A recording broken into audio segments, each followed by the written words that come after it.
Saludos a todos.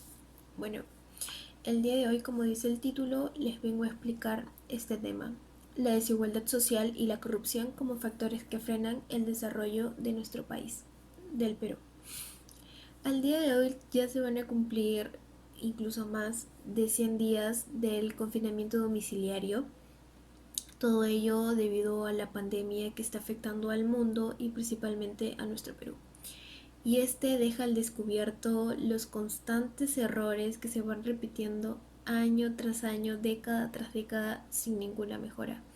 Y deja en claro de que el Perú es un país con poco desarrollo, a pesar de los recursos que disponemos y que somos ricos en muchos aspectos.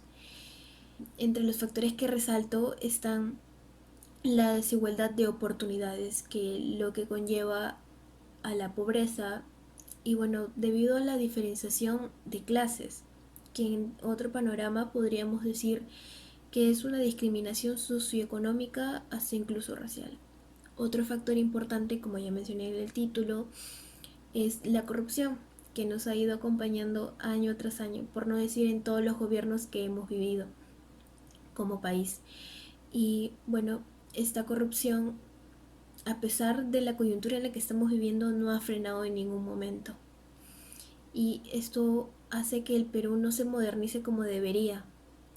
E incluso no se pueda brindar un servicio correcto en salud, educación, seguridad, etcétera. El objetivo de este video es, aparte de mostrar la realidad, que creo que cada uno la vive a su manera, o incluso viéndolo en las noticias o viendo en reportajes, etcétera. Más que nada el video busca concientizar y explicar el por qué el Perú no tiene el desarrollo deseado o no llega al pleno desarrollo. Todo ello con fuentes históricas y relatándole los acontecimientos que marcaron un antes y un después en nuestra sociedad peruana. A través del tiempo, exactamente por el siglo XIX, incluso antes, desde la colonia, ya se tenía o ya existía un alto índice de corrupción. Todo ello, entiendo yo, debido a la explotación de los recursos, a la bonanza de estos propios recursos, la exportación, etcétera. Claro ejemplo está la era del guano, ¿no? La misma explotación del mismo recurso, y la guerra del Pacífico, que entiendo que nace por estos intereses, o bueno, es ocasionado por estos intereses monetarios, por esta burguesía capitalista que tenía un interés con este recurso que era el salitre. Bueno, y el resultado de la guerra fue lamentable, fue triste para el país, pero era algo predecible, debido a los escándalos que tenía como precedente, el escándalo del contrato Dreyfus. También estaba esta red de corrupción debido a la explotación y a las ganancias del propio recurso del bueno. Y bueno, también a ello sumando la deplorable estado militar, la desunión social, y bueno, también la pérdida de la identidad de los propios peruanos debido al despilfarro de estos recursos naturales, en este caso el salitre o el propio guano. Y realmente son situaciones que son similares a lo que sucede en la actualidad. La verdadera historia de la corrupción: en 1879 tenían como personajes principales a nuestros propios dirigentes, lamentablemente, y triste y lamentablemente. Entre ellos está Manuel Ignacio Prado y Nicolás de Piérola, recordados por su traición a la patria. Nicolás de Piérola, iniciando con Manuel Ignacio Prado, él fue el primero en irse del país con esta colecta nacional de todos aquellos, de todos los peruanos que tenían ese sentimiento de querer ganar la guerra. Bueno, hacen esta junta nacional y pues Mariano Ignacio Prado se retira del país, renuncia estando fuera, pero nunca volvió con el armamento prometido. De la misma manera, Nicolás de Piérola, en su gobierno hubo un despilfarro de entre los 95 a 130 millones de soles perdidos. No se sabe si se los llevó consigo o en qué se perdió todo este dinero, eh, dejando al país en total bancarrota y bueno, dejando a Miguel Iglesias para la Reconstrucción Nacional y Andrés Avelino Cáceres, que bueno, ya sabemos la historia. Y esta misma red de corrupción se repite años más adelante en el gobierno de Fujimori. Hablar de él es muchos datos que aportar, así que daré unos cuantos que son los que más resalto. Eh, Fujimori junto con Montesinos saquearon grandes arcas nacionales. Así también cerraron el Congreso, el Poder Judicial, el Ministerio Público, todo ello solamente por su propia conveniencia. Incluso se encuentran los Vladivideos en la que registran la cantidad de dinero dado por favores. Y bueno, cabe resaltar también de que el gobierno de Fujimori fue el más corrupto en el siglo XX. Y es que la corrupción es una realidad en la que vivimos, que existió y siempre existirá. Pero ello no solo es por la culpa de los servidores públicos, o sea, los dirigentes, sino también de nosotros, puesto que cada uno vive o practica la corrupción en su sector social. Y si nosotros lo practicamos, lo hacemos ya una tradición, lo hacemos común. Entonces creo que es algo que no se debe repetir si queremos que nuestros dirigentes tengan un cambio.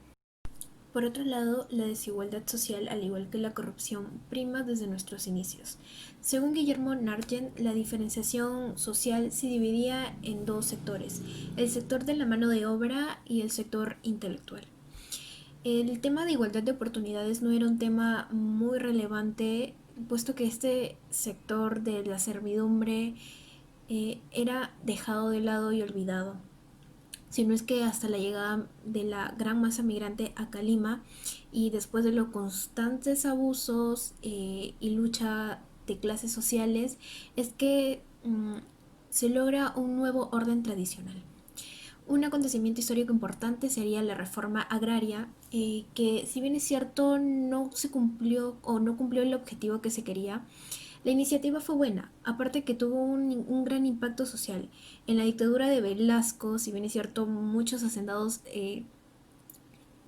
Velasco se ganó el odio de estos por haberle quitado sus tierras y bueno, no se llevó a cabo totalmente esta reforma debido a una mala gestión en una asistencia técnica, una asistencia económica. Sí hubo un impacto social y una trascendencia social, puesto que la propia servidumbre ya había cambiado ese chip, esta mano obrera ya sabía que se había eliminado totalmente la servidumbre.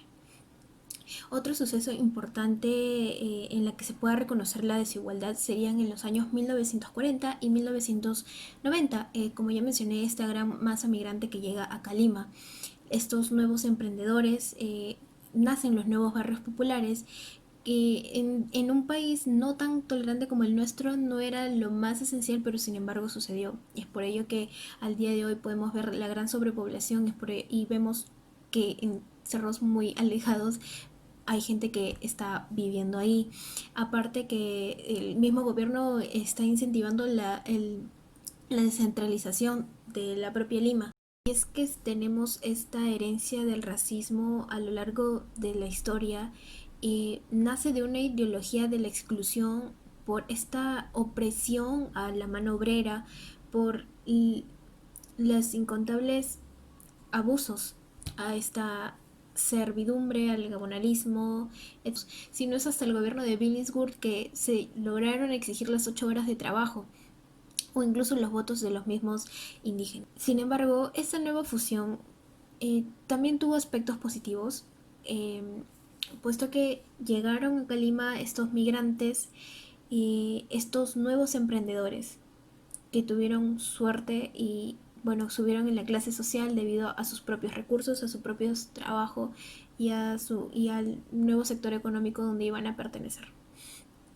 pero no todos tuvieron esta misma suerte, ya que hasta el día de hoy se registra 6.4 millones de pobres en el Perú, y en este tipo de coyuntura en la que vivimos es realmente deplorable y triste que pueden existir personas que no tengan la misma igualdad de oportunidades que nosotros debido a esta diferenciación de clases, a esta constante lucha de poderes que al fin y al cabo no benefician en nada. Para finalizar el video, si bien es cierto la corrupción y la desigualdad social y clasista que existen son factores que frenan el desarrollo de nuestro país tan rico y diverso, ¿no? Que en muchos aspectos debemos dejar de culpar a nuestros dirigentes, creo yo, puesto de que sí, puede que tengan una mala gestión y que hayamos vivido en corrupción tanto tiempo y, y posiblemente muchos vivan felices en el subdesarrollo, pero creo que debemos buscar vivir diferente, ¿no? Dejar de lado ese criollismo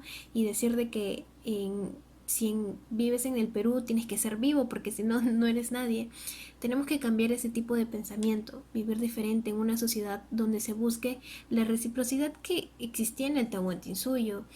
También vivir en una sociedad de inclusión social, en una sociedad por el respeto de nuestros semejantes, darle la misma oportunidad del trabajo y no por decir de que sea cholo, negro, etcétera. Y bueno, no olvidemos que todos somos peruanos, así sea la raza que sea, somos un país multirracial y tenemos que estar orgullosos de ello. No olvidemos, como dije, que todos somos peruanos y que también somos esa materia prima para construir a nuestro país, a nuestro Perú. Y si no hay un cambio o una mejora por parte de nosotros, un cambio social, educativo, no podríamos o no podemos exigir un producto sin fallas, un país sin corrupción o un país con, eh, con igualdad de oportunidades. Y para finalizar, agregaré esta frase. No te preguntes qué puede hacer tu país por ti. Pregúntate qué puedes hacer tú por tu país. Dicho por John F. Kennedy. Gracias.